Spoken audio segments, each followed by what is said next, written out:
रानी गई सिधार, चिताब उसकी दिव्य सवारी थी। मिला तेज से तेज, तेज की वह सच्ची अधिकारी थी। अभी उम्र कुल 23 की थी, मनुज नहीं अवतारी थी। हमको जीवित करने आई, बन स्वतंत्रता नारी थी। दिखा गई पथ, सिखा गई हमको जो सीख सिखानी थी। बुंदे लेहर बोलों के मुंह, हमने सुनी कहानी थी। खूब लड़ी मर्दानी, वह तो झांसी वाली रानी थी। जी हाँ प्यारे बच्चों, हम पढ़ रहे हैं हमारी कविता झांसी की रानी, जिसकी कवित्री है सुभद्रा कुमारी चौहान। मेरी भाषा हिंदी भाषा परिवार में आप सभी प्यारे बच्चों का स्वागत है। प्यारे बच्चों, झांसी की रानी कविता का ये तीसरा वीडियो है। पहले 2 वीडियो में आप पूरी कविता का उच्चारण देख सकते हैं और साथ में कुछ पद्यांशों की व्याख्या और सरलार्थ आप देख सकते हैं। लगभग आधी कविता के सरलार्थ और व्याख्या हम समझ चुके हैं पिछले वीडियो में। जो कविता हमारी रह गई है, जिन पद्यांशों की हमारी व्याख्या नहीं की गई थी पिछले वीडियो में, उनकी व्याख्या और सरलार्थ इस वीडियो में हम समझने वाले हैं। आइए बिना देरी करते हुए शुरू करते हैं आज का वीडियो।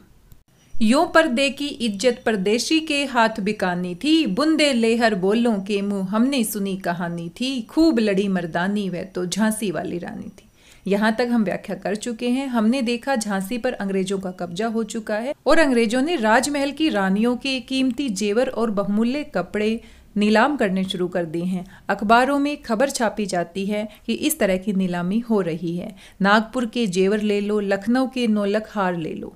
जो जेवर और वस्त्र रानियों की शोभा बढ़ाते थे, महलों की शोभा बढ़ाते थे, आज उनको सरेआम किसी परदेसी के द्वारा, किसी विदेशी के द्वारा बाजार में बेचा जा रहा है। हमारे देश की इज्जत को इस तरह से नीलाम किया जा रहा है।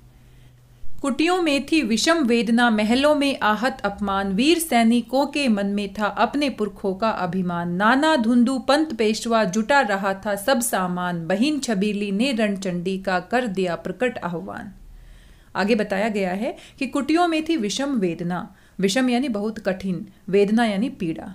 कुटियों में रहने वाले जो गरीब व्यक्ति थे, उनके मन में बहुत पीड़ा थी। अंग्रेजों ने किस तरह से अत्याचार, अन्याय और कूटनीति के द्वारा उन्होंने पूरी झांसी पर कब्जा कर लिया था।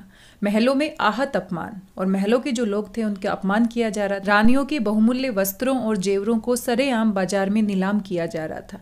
यानी अंग्रेजों के शासन में एक और जहां गरीब व्यक्ति है कठिन मुसीबतों में दिन बिता रहे थे, वहीं दूसरी ओर महलों में रहने वाले लोगों की इज्जत भी धूल में मिलाई जा रही थी। कुटियों में थी विषम वेदना। कुटियों में रहने वाले लोगों के मन में विषम वेदना थी, कठिन परिस्थितियां थी, किस तरह से अंग्रेजों ने उनके ऊपर अत्याचार और अन्याय किया था। महलों में रहने वाले आहत अपमान, आहत का अर्थ होता है घायल। उनका जो सम्मान था वो घायल हो चुका था, उनको अपमानित किया जा रहा था। वीर सैनिकों के मन में था अपने पुरखों का अभिमान। लेकिन इतने अन्याय अत्याचार के बावजूद भी जो हमारे वीर सिपाही थे, वीर सैनिक थे, उनके मन में अपने पुरखों का अभिमान था, अपने पूर्वजों का गौरव अभी भी उनके मन में बाकी था। उनको लगता था कि अंग्रेज कितने भी अत्याचार क्यों ना कर ले, कितना भी हमारा अपमान क्यों ना कर ले, लेकिन जो हमारे वीर पूर्वज हैं उनकी इज्जत को हम कभी मिट्टी में नहीं मिलने देंगे। हम जरूर अपनी स्वतंत्रता की लड़ाई में भाग लेंगे और अंग्रेजों को अपने देश से दूर भगाएंगे। वीर सैनिक अंग्रेजों के सामने कमजोर जरूर पड़ रहे थे, लेकिन उनके मन में अपने पूर्वजों का, अपने पुरखों का गर्व कूट कूट कर भरा हुआ था। नाना धुंधुपंत और पेशवा अंग्रेजों के खिलाफ युद्ध के लिए जरूरी सामान जुटा रहे थे कि किसी भी प्रकार से हम जरूरी सामान जुटाकर अंग्रेजों के खिलाफ लड़ाई जारी रखेंगे, अपनी आजादी की लड़ाई में जरूर भाग लेंगे। बहिन छबीली ने रणचंडी का कर दिया प्रकट आह्वान। छबीली किसका नाम है? रानी लक्ष्मीबाई का बचपन का नाम है। और किसकी बहन है? नाना धुंधुपंत की बहन है। कानपुर के नाना की मुंह बोली बहन छबीली थी। तो वहीं से यहाँ पर पंक्तियां हैं। बहिन छबीली ने रणचंडी, रणचंडी दुर्गा का एक रूप है, दुर्गा माँ का एक अवतार है। रणचंडी का कर दिया प्रकट आह्वान। आह्वान करना यानी बुलाना, पुकारना।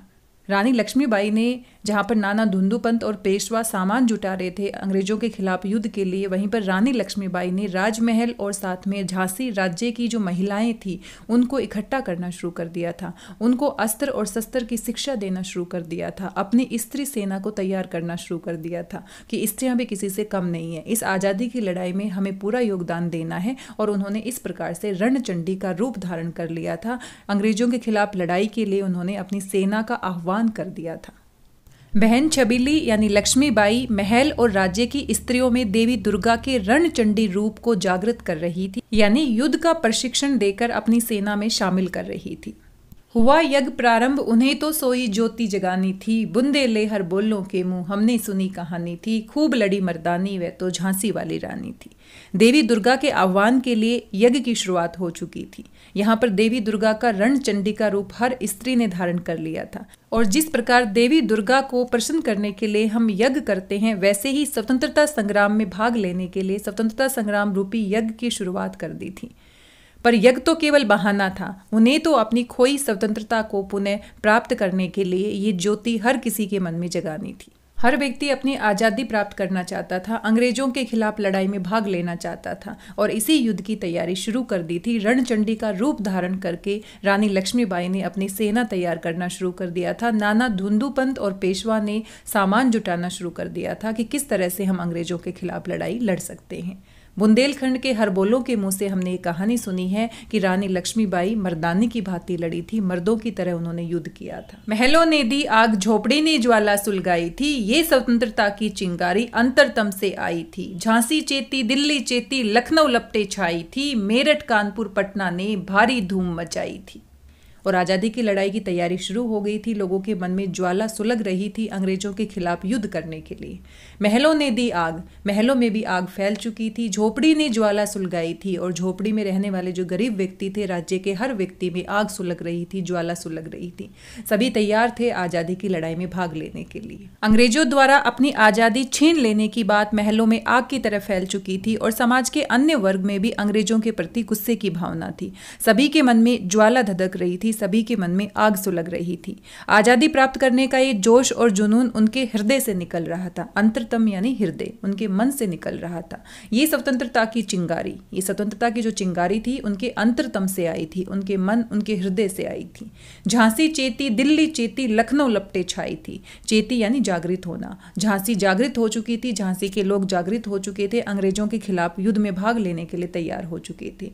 दिल्ली में भी चेतना आ गई थी, दिल्ली के लोग भी जागरूक हो गए थे कि हमें युद्ध करना ही पड़ेगा। लखनऊ लपटे छाई थी और इस युद्ध की लपटें लखनऊ तक पहुंच गई थी। मेरठ, कानपुर, पटना ने भी भारी धूम मचाई थी। मेरठ, पटना, कानपुर में आज़ादी प्राप्त करने की बात सबके दिलों में थी। सभी आज़ादी की लड़ाई में भाग लेना चाहते थे, उनके मन में इस बात ने भारी धूम मचाई थी। जबलपुर, कोल्हापुर में भी कुछ हलचल उकसानी थी। जबलपुर और कोल्हापुर के लोगों के मन में भी ये बात उकसानी थी, इस बात के लिए उनको जागरूक करना था। बुंदेले हर बोलों के मुंह हमने सुनी कहानी थी, खूब लड़ी मर्दानी वह तो झांसी वाली रानी थी। बुंदेलखंड के हर बोलों के मुंह से हमने कहानी सुनी थी कि झांसी की रानी मर्दानी की तरह लड़ी थी, खूब मर्दों की तरह वीरता के साथ लड़ी थी। इस स्वतंत्रता महायज्ञ में कई वीरवर आए काम, नाना धुंधु पंत तातिया चतुर अजीमुल्ला सरनाम, अहमद शाह मौलवी ठाकुर कुंवर सिंह सैनिक अभिराम, भारत के इतिहास गगन में अमर रहेंगे जिनके नाम। और इस स्वतंत्रता के महायज्ञ में, इस स्वतंत्रता के युद्ध में बहुत सारे वीर काम आए।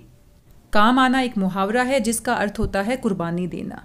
आज़ादी की इस लड़ाई में, आज़ादी के इस महायज्ञ में अनेक वीरों ने अपनी कुर्बानी दी है, अनेक वीर शहीद हुए हैं। उन्होंने हंसते हंसते अपने प्राणों का बलिदान दिया है। नाना धुंधु पंत, तात्या टोपे, अजीमुल्ला, अहमद शाह मौलवी, ठाकुर कुंवर सिंह जैसे वीर सैनिक, इन सभी ने स्वतंत्रता महायज्ञ में अपने प्राणों की कुर्बानी दी है, अपने प्राणों का बलिदान दिया है। भारत के इतिहास गगन में अमर रहेंगे जिनके नाम। भारत के इतिहास गगन में, भारत के इतिहास रूपी आसमान में इनके नाम हमेशा अमर रहेंगे, इनके नाम हमेशा याद किए जाएंगे। इन्होंने अपने प्राणों की बलिदानी तो दे दी है, लेकिन इनका नाम कोई नहीं मिटा सकता। इनका शरीर जरूर मिट गया है, लेकिन इनका नाम हमेशा हमेशा के लिए अमर रहा है। भारत के इतिहास गगन में अमर रहेंगे जिनके नाम, इन सभी के नाम, इन वीर शहीदों के नाम, इन वीर जवानों के नाम हमेशा हमेशा के लिए अमर हो गए हैं। लेकिन आज जुर्म कहलाती उनकी जो कुर्बानी थी, लेकिन अंग्रेज आज उनकी कुर्बानी को जुर्म कह रहे हैं। उन वीर शहीदों के बलिदान को, उनके त्याग को, उनकी कुर्बानी को अंग्रेजों ने जुर्म या अपराध की संज्ञा दी है, जो कि बहुत ही गलत है। अंग्रेज नहीं चाहते इस तरह का स्वतंत्रता संग्राम किया जाए, अंग्रेज नहीं चाहते लोग उनके खिलाफ बोले। अंग्रेजी सरकार हर किसी आवाज को दबा देना चाहती है जो उनके खिलाफ बोलती है, जो उनके खिलाफ उठती है, हर आवाज को दबा देना चाहते हैं। इसीलिए उन्होंने उन वीर शहीदों की कुर्बानी को सम्मान नहीं दिया, बल्कि उनको अपराध की संज्ञा दी। बुंदेले हर बोलों के मुंह हमने सुनी कहानी थी, खूब लड़ी मर्दानी वह तो झांसी वाली रानी थी। बुंदेलखंड के हर बोलों के मुंह से हमने कहानी सुनी है कि झांसी की रानी मर्दानी की तरह लड़ी थी, अंग्रेजों के खिलाफ स्वतंत्रता की लड़ाई में मर्दानी की तरह लड़ाई लड़ी थी। इनकी गाथा छोड़ चले हम झांसी के मैदानों में, जहां खड़ी है लक्ष्मीबाई मर्द बनी मर्दानों में। लेफ्टिनेंट वोकर आ पहुंचा, आगे बढ़ा जवानों में, रानी ने तलवार खींच ली, हुआ युद्ध आसमानों में। उस समय भारत में कुछ राज्य ऐसे भी थे, कुछ राजा ऐसे भी थे जिन्होंने अंग्रेजों के सामने घुटने टेक दिए थे। उन्होंने अंग्रेजों की दास्ता को स्वीकार कर लिया था। यहाँ पर सुभद्रा कुमारी चौहान उन्हीं की बात कर रही है। इनकी गाथा, किनकी गाथा, यानी उन राज्यों की गाथा जिन्होंने अंग्रेजों के सामने घुटने टेक दिए थे, अंग्रेजों की बात को मान लिया था।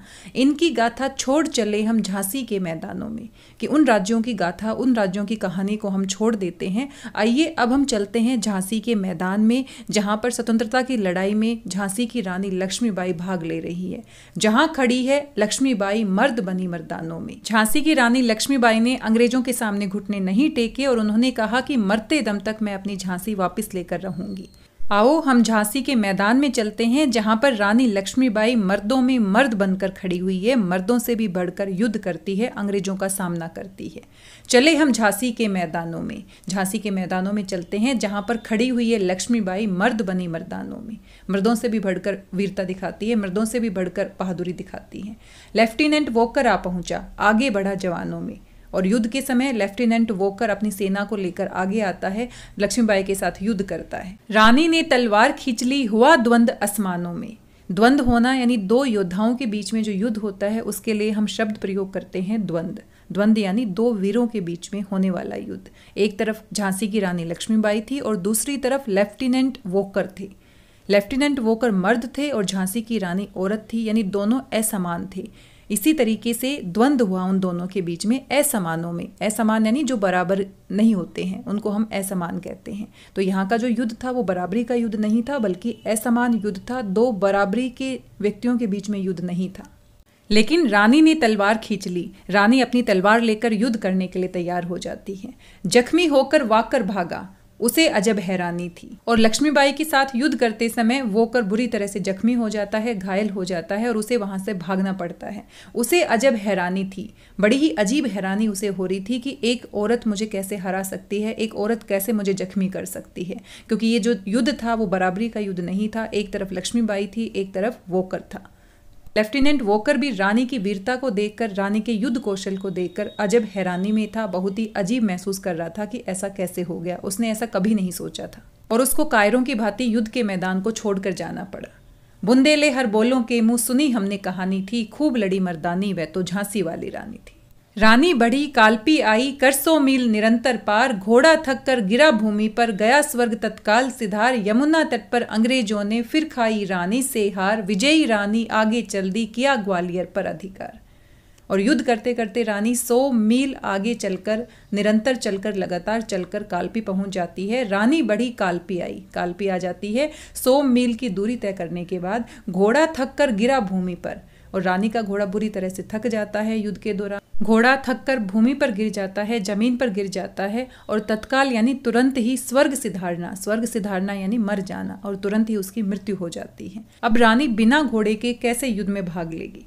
यमुना तट पर अंग्रेजों ने फिर खाई रानी से हार, लेकिन फिर भी रानी लड़ती रही और यमुना के तट पर, यमुना के किनारे पर भी अंग्रेजों ने फिर से रानी से मुंह की खानी पड़ी, रानी से हारना पड़ा। विजयी रानी आगे चल दी, किया ग्वालियर पर अधिकार, और वहां पर रानी की विजय होती है। रानी जीत जाती है और आगे बढ़ती हुई चली जाती है और रानी लक्ष्मीबाई ग्वालियर पर अपना अधिकार कर लेती है, ग्वालियर पर अपना कब्जा कर लेती है। अंग्रेजों के मित्र सिंधिया ने छोड़ी राजधानी थी, बुंदेले हर बोलों के मुंह हमने सुनी कहानी थी, खूब लड़ी मर्दानी वह तो झांसी वाली रानी थी। और अंग्रेजों के मित्र सिंधिया थे जो कि ग्वालियर के राजा थे। उन्होंने रानी से डर के अपनी राजधानी को छोड़ दिया था और रानी ने इस प्रकार से ग्वालियर पर अधिकार कर लिया था, ग्वालियर को जीत लिया था। सिंधिया रानी के सामने नहीं डट सके, रानी का मुकाबला नहीं कर सके, इसीलिए वो अपनी राजधानी को छोड़कर भाग खड़े हुए। बुंदेलखंड के हरबोलों के मुंह से हमने ये कहानी सुनी है कि रानी लक्ष्मीबाई खूब लड़ती है, मर्दानी की तरह लड़ती है। विजय मिली पर अंग्रेजों की फिर सेना घिर आई थी, अब के जनरल स्मिथ सम्मुख था, उसने मुंह की खाई थी। कान्हा और मंद्रा सखियां रानी के संग आई थी, युद्ध क्षेत्र में उन दोनों ने भारी मार मचाई थी। लेफ्टिनेंट वोकर बुरी तरह से जख्मी हो गया था, युद्ध के मैदान से भाग गया था, लेकिन इस बार अंग्रेजों की सेना फिर से तैयारी के साथ आती है, बुरी तरह से रानी को घेर लेती है और जनरल स्मिथ सम्मुख था, सम्मुख यानी सामने। इस बार अंग्रेजी सेना की तरफ से जनरल स्मिथ रानी के सामने था, रानी उसके साथ युद्ध कर रही थी। विजय मिली, रानी को ग्वालियर पर विजय मिल चुकी थी, पर अंग्रेजों की सेना फिर से घिर आई थी। सब तैयारी के साथ फिर से रानी के ऊपर हमला बोल देते हैं। अब के जनरल स्मिथ सम्मुख था, उसने मुंह की खाई थी। मुंह की खाना यानी कि हार जाना। जनरल स्मिथ भी बुरी तरह से हार गया था। कान्हा और मंदरा सखिया रानी के संग आई थी और रानी लक्ष्मीबाई की 2 सहेलियां कान्हा और मंदरा वो उसके साथ थी, उसके साथ युद्ध भूमि में लड़ाई कर रही थी। युद्ध क्षेत्र में उन दोनों ने भारी मार मचाई थी और युद्ध भूमि में उन दोनों ने बहुत वीरता के साथ लड़ाई लड़ी थी। कान्हा और मंदरा ने युद्ध भूमि में लड़ाई करते समय भारी मारकाट की थी, अंग्रेजों का डटकर सामना किया था। पर पीछे ह्यूरोज आ गया, हाय घिरी अब रानी थी, बुंदे लेहर बोलों के मुंह, हमने सुनी कहानी थी, खूब लड़ी मर्दानी वह तो झांसी वाली रानी थी। जनरल स्मिथ को हराने के बाद पीछे से ह्यूरोज आ जाता है और उसने बुरी तरह से रानी को घेर लिया है। हाय घिरी अब रानी थी, हाय दुर्भाग्य से रानी पूरी तरह से घिर गई थी। इतनी बहादुरी से लड़ते हुए उसने जनरल स्मिथ को तो हरा दिया था, लेकिन ह्यूरोज की सेना से वो दोबारा से घिर गई थी। बुंदेलखंड के हर बोलों के मुंह से हमने कहानी सुनी थी कि रानी लक्ष्मीबाई मर्दानी बनकर खूब लड़ती हैं। तो भी रानी मार काट कर चलती बनी सैन्य के पार, किंतु सामने नाला आया था ये संकट विषम अपार, घोड़ा अड़ा नया घोड़ा था, इतने में आ गए सवार, रानी एक शत्रु बहु तेरे, होने लगे वार पर वार। लेकिन फिर भी रानी ने हार नहीं मानी। रानी मार काट मचाती हुई अंग्रेजों की सेना के पार निकल जाती है, किंतु सामने नाला आया। लेकिन उसी दौरान अंग्रेजी सेना के पार निकलते समय रानी के सामने एक नाला आ जाता है। था ये संकट विषम अपार, और ये संकट जो था वो बहुत ही विषम था, बहुत ही डरावना था। अपार यानी जिसके पार पाना कठिन हो, जिससे बचना कठिन हो।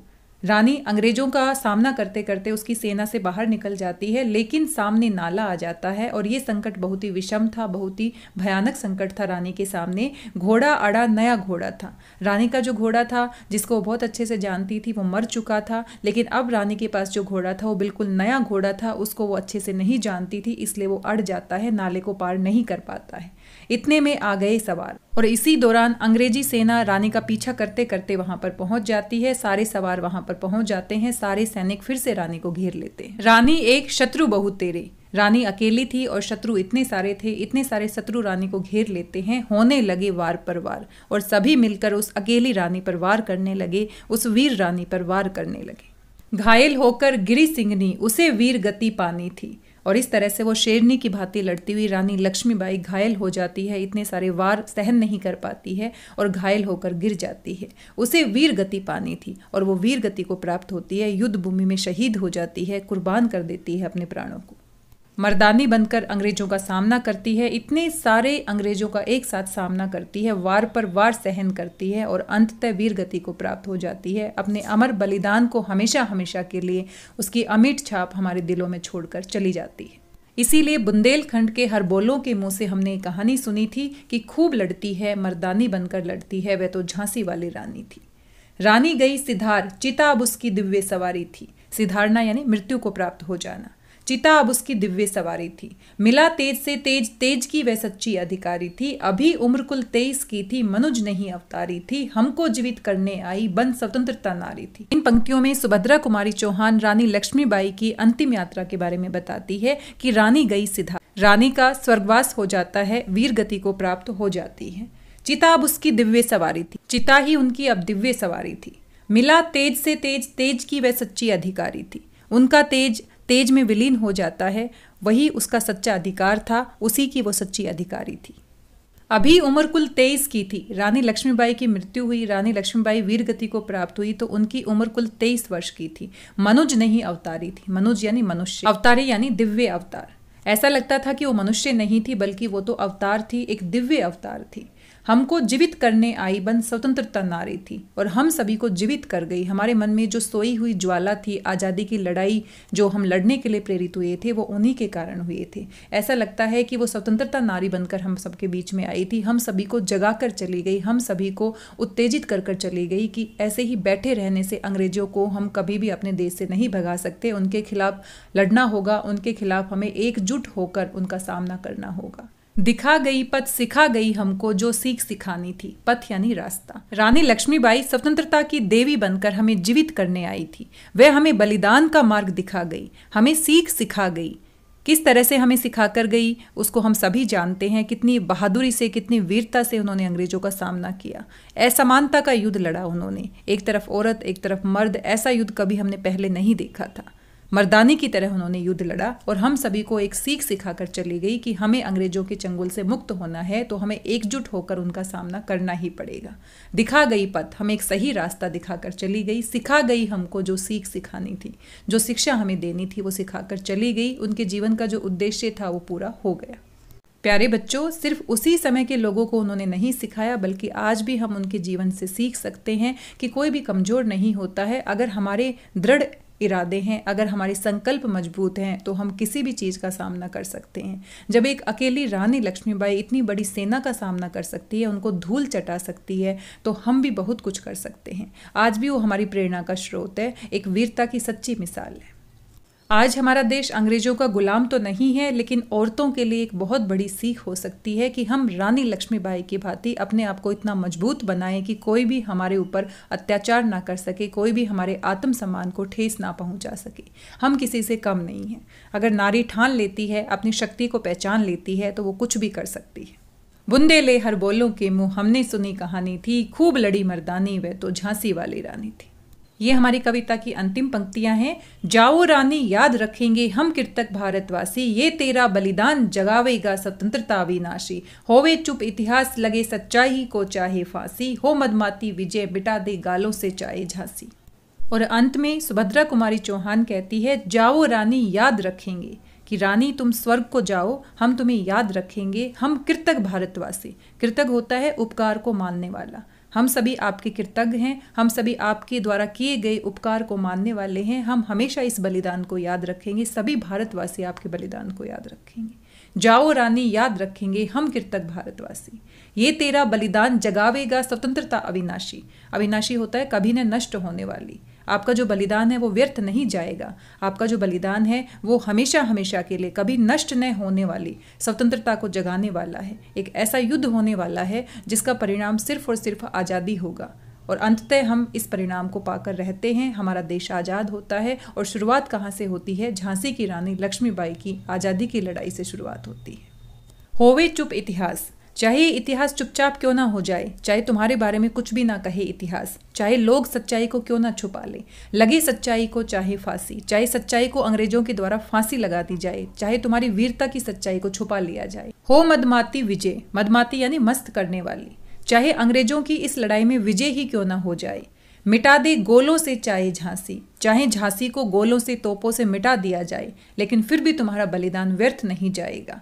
तेरा स्मारक तू ही होगी, तू खुद अमिट निशानी थी। स्मारक वह होता है जब कोई वीर शहीद हो जाता है, कोई सैनिक होता है जो वीर गति को प्राप्त हो जाता है, तो उसकी याद में हम स्मारक बनाते हैं। लेकिन यहाँ पर कहा गया है कि अंग्रेज तुम्हारा स्मारक कभी नहीं बनाएंगे। इसलिए सुभद्रा कुमारी चौहान कहती है, तेरा स्मारक तू ही होगी, कि हे रानी तुम्हारा स्मारक, तुम्हारी याद में जो स्मारक बनाया जाएगा, चाहे अंग्रेज बनाए या ना बनाए, चाहे तुम्हारे बलिदान को झुठला दिया जाए, चाहे इतिहास चुपचाप हो जाए, चाहे सच्चाई को फांसी क्यों न लगा दी जाए, लेकिन तुम्हारा स्मारक तुम खुद ही होगी। हे रानी लक्ष्मीबाई, तुम्हें किसी स्मारक की आवश्यकता नहीं है। तुम्हारी जो बलिदानी है, मर्दानी की तरह जो तुमने युद्ध लड़ा है, हर किसी भारतीय के मन में जो आज़ादी की लड़ाई की चिंगारी सुलगा दी है, वही सबसे बड़ा स्मारक है।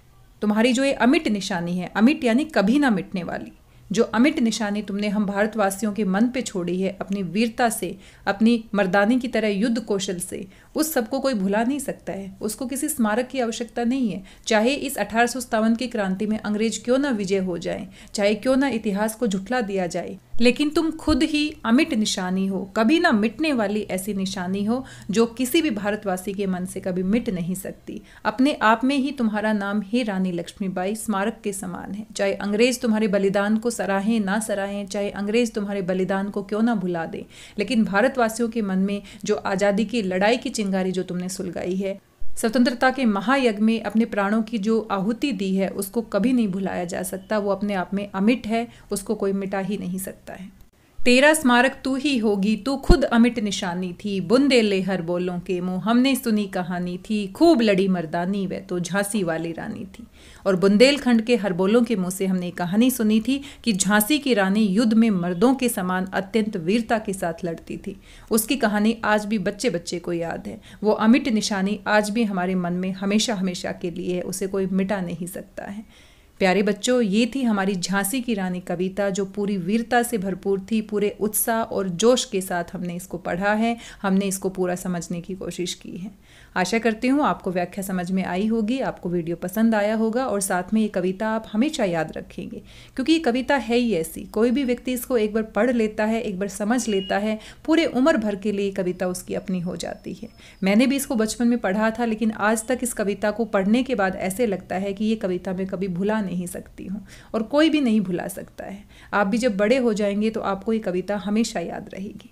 प्यारे बच्चों, इस कविता को याद कीजिए, इसको सही उच्चारण के साथ पूरे जोश और उत्साह के साथ इसको गाइए। और साथ में मैंने एक चैलेंज भी दिया है आप सभी को, अगर आप इसे स्वीकार करते हैं तो मुझे बहुत खुशी होगी। कोई भी बच्चा इस पूरी कविता को कंठस्थ याद कर सकता है, बिना देखे सुना सकता है, तो आप मुझे मैसेज करके ज़रूर बताइए। अपना वीडियो मेरे साथ ज़रूर शेयर कीजिए, मैं इसको अपने चैनल पर ज़रूर अपलोड करना चाहूँगी और मुझे खुशी होगी कि आप इस चैलेंज को स्वीकार करें। मिलते हैं अगले वीडियो में। आज के इस वीडियो में बस इतना ही। वीडियो आपको कैसा लगा अपना फीडबैक जरूर दीजिएगा। अगले वीडियो में इसी कविता के अभ्यास के प्रश्न उत्तर पर हम विस्तार से चर्चा करेंगे। तब तक स्वस्थ रहिए, व्यस्त रहिए, मस्त रहिए और खुश होकर पढ़ते रहिए। मेरी भाषा हिंदी भाषा परिवार से जुड़ने के लिए आप सभी प्यारे बच्चों का धन्यवाद, बहुत बहुत धन्यवाद।